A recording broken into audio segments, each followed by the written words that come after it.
नमस्कार, मैं मनीष स्वागत करता हूं आपको अपने इस YouTube चैनल पे।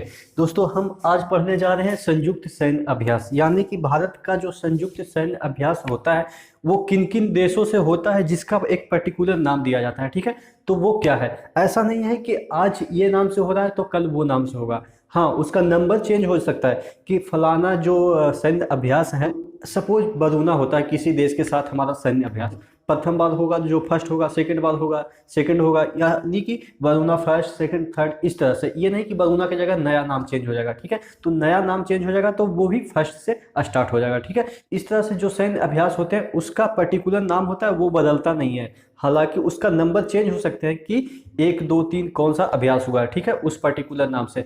तो चलिए शुरू करते हैं आज का सेशन और देखते हैं कि कैसे इन चीज़ों को हम याद करेंगे। ठीक है, देखिए ऑस्ट्रेलिया, यहाँ पे है आर्मी, यानी कि आर्मी से संबंधित जितने भी होते हैं ये सैन्य अभ्यास। यहाँ पे है नेवी, यानी कि नेवी से संबंधित जितने भी सैन्य अभ्यास होते हैं। और ये एयर से, यानी कि वायुसेना से संबंधित जितने भी अभ्यास होते हैं भारत का डिफरेंट देशों के साथ। यहाँ पे मैंने भारत इसलिए नहीं लिखा है क्योंकि सभी हम भारत के रिस्पेक्ट में ही पढ़ रहे हैं, यानी कि सभी का भारत के साथ होगा। ठीक है, तो यानी कि भारत का ऑस्ट्रेलिया के साथ कौन कौन से सैन्य अभ्यास होते हैं। ठीक है, अगर हम आर्मी की बात करें तो आर्मी में होता अष्ट्रा हिंद। ठीक है, अब देखिए यहाँ पर चीजें मैंने इंग्लिश में जानबूझ के लिखी है, हिंदी में अगर लिखते हैं इसको इस तरह से लिखते हैं अष्ट्रा हिंद, तो इस तरह से लिखते तो आप यहाँ पे कंफ्यूज हो जाते, आष्ट्रा हिंद पढ़ने में भी कंफ्यूजन होती। लेकिन जैसे ही मैंने इंग्लिश में लिखा तो आप इसको बाइफरकेट करके देख सकते हैं कि आष्ट्रा मतलब ऑस्ट्रेलिया शो कर रहा है और हिंद मतलब हिंदुस्तान शो कर रहा है। ठीक है, तो इससे हम याद आसानी से कर लेंगे। ठीक है, इसलिए मैंने इंग्लिश लिखी है। जहां पे भी मुझे लगा कि यहाँ पे हिंदी समझाने की जरूरत होगी वहां पे मैंने हिंदी भी लिखी है। ठीक है, हालांकि समझाता हूँ बोलता तो हिंदी में ही, तो आप इंग्लिश से चीजों को याद करेंगे तो जल्दी याद होंगी। ठीक है, इसलिए मैंने इंग्लिश में लिखी है। ठीक है, तो ऑस्ट्रेलिया के साथ जो हमारा आर्मी संयुक्त सैन्य अभ्यास होता है उसको कहते हैं ऑस्ट्रा हिंद, नाम से पता चल जाएगा। ठीक है, इसको याद करने की जरूरत नहीं, पढ़ने की भी जरूरत नहीं है, वहां पे ऑप्शन दिखेगा आप कर लेंगे। ठीक है, नेवी में जो होता है वो क्या होता है, आस इंडेक्स। ठीक है, अब देखिए AUS है, IND है, EX है। ठीक है, 3 वर्ड से मिलकर बना है ऑस्ट्रेलिया। AUS आप जब भी मैच देखते होंगे तो पूरा ऑस्ट्रेलिया नहीं लिखा रहता है, जो स्कोर बोर्ड कॉर्नर में लिखा रहता है, यहाँ पे अगर 215 पे 6 है AUS, यानी कि इस तरह से स्कोर बोर्ड लिखा रहता है। ठीक है, या ऑस्ट्रेलिया पहले लिखा रहता है इस तरह से स्कोर बोर्ड रहता है। ठीक है, तो स्कोर बोर्ड में पूरा ऑस्ट्रेलिया तो नहीं लिखा रहता है, वहां पे सिर्फ AUS लिखा रहता है। ठीक है, तो यही है ऑस्ट्रेलिया। ठीक है, AUS। इंडिया में भी क्या लिखा रहता है, यहाँ पे इंडिया लिखा रहता है। ठीक है, IND लिखा रहता है, पूरा इंडिया तो नहीं लिखा रहता है, तो इंडिया।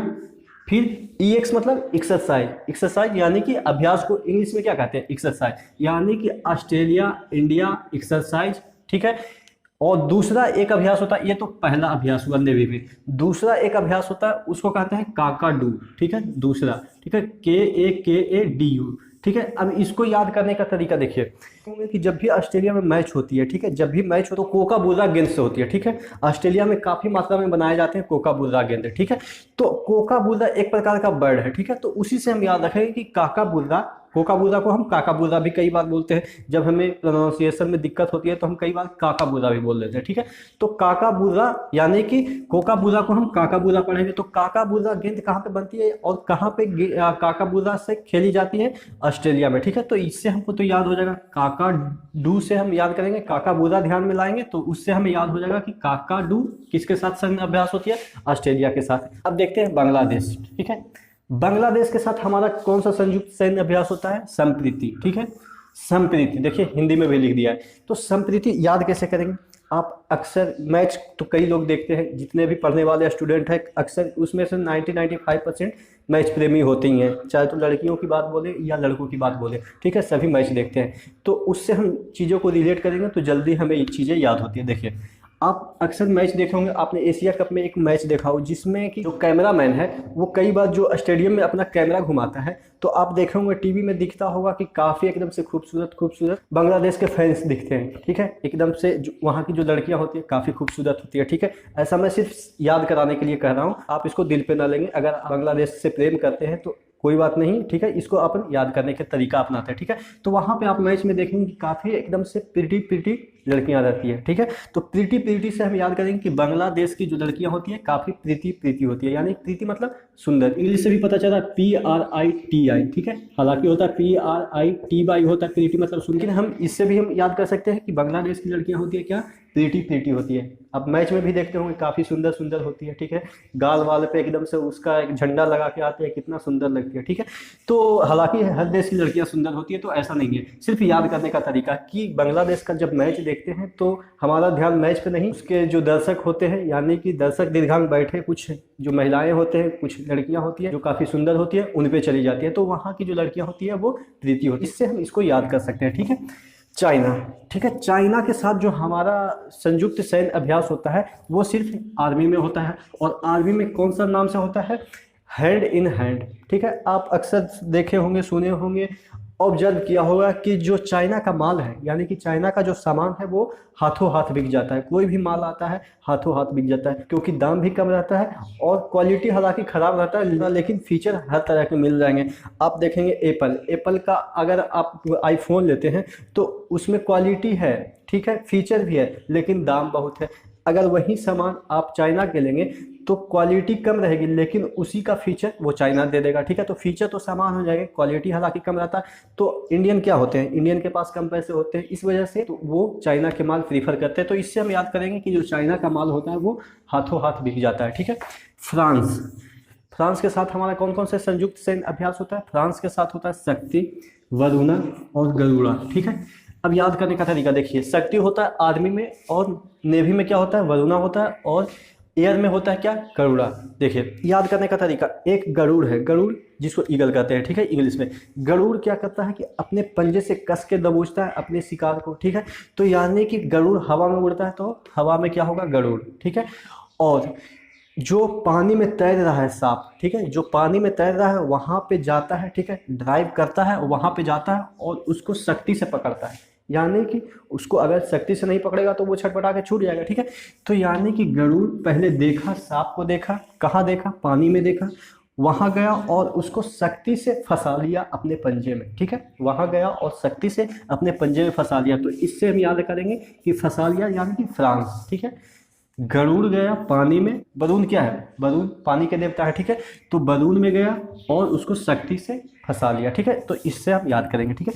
इंडोनेशिया के साथ क्या क्या होता है हमारा, इंडोनेशिया के साथ गरुड़ा शक्ति, यहाँ पे कंफ्यूजन वाली बात है, गरुड़ है यहाँ पे और यहाँ पे है गरुड़ा शक्ति, ठीक है। तो गरुड़ा शक्ति है वो आर्मी के लिए होता है, और गरुड़ होता है जो एयर में होता है, ठीक है। तो ये गरुड़ा शक्ति होती है वो इंडोनेशिया के साथ होती है, ठीक है, और गरुड़ा फ्रांस के साथ। तो इसको याद करने का तरीका देखिए, आपने अगर एक जीके याद किया होगा, जैसे भारत का एम्बलम क्या है, अशोक स्तंभ भारत का एम्बलम है, यानी कि राष्ट्रीय प्रतीक क्या है भारत का, अशोक स्तंभ है, ठीक है। तो इसी तरीके से इंडोनेशिया का राष्ट्रीय प्रतीक क्या है, गरुड़ है, ठीक है। आप फिगर में देख सकते हैं, नेशनल एम्बलम ऑफ इंडोनेशिया क्या है, ईगल है, ईगल को हिंदी में कहते हैं गरुड़। तो यानी कि उस इंडोनेशिया का पूरा शक्ति उसी से दर्शाता है, ठीक है, ईगल से ही दर्शाता है। अगर ये याद नहीं है तो आप याद कर लें कि इंडोनेशिया का राष्ट्रीय प्रतीक क्या है, ये गरुड़ है, ठीक है। तो गरुड़ यानी कि उसका शक्ति, इंडोनेशिया का शक्ति किसके साथ दर्शाया जाता है, गरुड़ के साथ। तो यानी कि गरुड़ शक्ति इंडोनेशिया के साथ हमारा संयुक्त सैन्य अभ्यास होता है, ठीक है। और बोले नेवी की बात करें तो आप देख सकते हैं नेवी में तो आसान है याद करना, इंडिया इंडोनेशिया कॉलपैक्ट, ये बाई एनुअल होता है, यानी कि 2 वर्ष में होता है, ठीक है। और कोमोडो ये मल्टीलेटरल है, यानी कि बहुत सारे देश मिलके उसमें इंडोनेशिया भी रहता है और इंडिया भी रहता है, और ये इंडिया इंडो बाइलैट है, ठीक है। तो ये दोनों तो याद हो जाएंगे, आपको सिर्फ ये याद रखना है कोमोडो। इसको अपन ट्रिक नहीं बना पाए, आप अपने तरीके से इसको याद करेंगे, और अगर आपके दिमाग में कोई ट्रिक आती है तो आप नीचे कमेंट बॉक्स में कमेंट करेंगे, ठीक है। जापान के साथ, जापान के साथ हमारा कौन सा सैन्य अभ्यास होता है, मालाबार, और दूसरा क्या होता है, सहयोग काजिन। अब देखिए इसको याद कैसे करेंगे, देखिए मालाबार होता है जो सैन्य अभ्यास, वो जापान और इंडिया और अमेरिका तीनों एक साथ मिलकर करते हैं। जो मालाबार संयुक्त सैन्य अभ्यास होता है उसमें कौन कौन से होते हैं, इंडिया होते हैं और अमेरिका होते हैं और जापान होते हैं, ठीक है। इसमें 3 देश पार्टिसिपेट करते हैं, हालांकि मैंने अमेरिका नहीं लिखा है, जब अमेरिका पढ़ाएंगे तो उसमें भी इसको पढ़ाएंगे, ठीक है। तो यानी कि मालाबार किसके किसके बीच होता है, इंडिया, अमेरिका और जापान, ठीक है। याद करने का तरीका देखिए, माल और बाद, ठीक, माल और बाद दोनों अलग अलग करके हम याद करेंगे। देखिए माल सबसे ज़्यादा कहाँ पे है? अभी वर्तमान स्थिति की बात करें तो सबसे ज़्यादा धनी कौन सा देश है? आप कहेंगे अमेरिका, ठीक है। तो माल से हम याद करेंगे कि इसमें कौन सा देश होता है? अमेरिका होता है। और बाढ़, बाढ़ मतलब वो हम WAR से याद करेंगे, ठीक है। बाढ़ हमारे दिमाग में एक ही याद आती है कि सबसे भयानक बाढ़ कौन हुई थी? जब हिरोशिमा पे बम गिराया गया था, ठीक है। उस बाढ़ को हम सबसे भयानक बाढ़ अभी तक के मानते हैं, ठीक है। तो यानी कि बाढ़ से हम याद करेंगे कि जापान, जैसे ही दिमाग में आती है बाढ़ तो सबसे पहले दिमाग में आती है कि जापान पे जो परमाणु बम गिराया गया था वो बाढ़ की याद आती है, ठीक है। तो माल सबसे ज़्यादा अमेरिका के पास है और बाढ़ सबसे भयानक किसके साथ हुई थी? जापान के साथ। तो इससे हम याद करेंगे कि मालाबार जो संयुक्त सैन्य अभ्यास है वो अमेरिका, जापान और इंडिया के बीच होता है, ठीक है। सहयोग काइजिन, ठीक है। अब इसको भी हम उसी बात से रिलेट करेंगे, ठीक है। जब वो बम पटका गया था तो वहां पे कई जन मर गए, ठीक है। तो जो बचे उनका हाथ पैर एकदम से खत्म हो गया था, ठीक है। वहां पे कई अस्पताल खत्म हो गए थे। जब पूरे शहर में ही बम गिरा दिया गया तो अस्पताल तो हो गए नहीं। तो सहयोग मांग रहे थे। तो ह्यूमैनिटी क्या कहती है कि उन जनों का हमें सहयोग करना चाहिए। यानी कि जापान में जो बम गिराया गया था उसके कारण सब नष्ट हो गया, ठीक है। तो जो बचे उन जनों को हमको सहयोग करना चाहिए, ठीक है। तो उससे हम याद करेंगे सहयोग कई जन, यानी कि सहयोग करना चाहिए कई जन को जब वो बाढ़ हुआ था, ठीक है। तो हम वीडियो को यहीं पे छोड़ते हैं। अगले सेशन में फिर से इसी को कंटिन्यू करेंगे, यानी कि अगले सेशन में फिर से हम इसको कंटिन्यू करके वहां पे समाप्त कर देंगे। अगर हम वीडियो लंबा कर देंगे तो आप बोर हो जाएंगे, ठीक है। तो हम चीजें ज्यादा समझेंगे, कम पढ़ेंगे लेकिन ज्यादा समझेंगे, ठीक है। आपको मैंने यहाँ पे 6 देशों के साथ संयुक्त सैन्य अभ्यास बताया। उसके बाद और भी कुछ देश हैं उसके साथ जो संयुक्त सैन्य अभ्यास होता है उसको अपन डिस्कस करेंगे और उसको ट्रिक के माध्यम से जानने की कोशिश करेंगे, ठीक है। जैसे मुझे लग रहा है कि जो मैंने यहाँ पे बताया वो अब कभी आप नहीं भूल पाएंगे, जो मैंने ट्रिक यहाँ पे डिस्कशन की, ठीक है। तो अगले सेशन में इसी को कंटिन्यू करेंगे। तो आपसे एक विनम्र निवेदन है कि आप अभी तक अगर चैनल सब्सक्राइब नहीं किए हैं तो चैनल को सब्सक्राइब कर दें, ताकि जैसे ही अगला पार्ट डालूँ, अगला पार्ट 1-2 घंटे में डाल दूंगा तो आपको तुरंत नोटिफिकेशन मिल जाएगा, ठीक है। तो नोटिफिकेशन मिल जाएगा तो आप जितने भी संयुक्त सैन्य अभ्यास है भारत के तो आप आसानी से क्लियर कर लेंगे। आधा मैंने बता दिया है, आधा अगले सेशन में, ठीक है। तो तब तक के लिए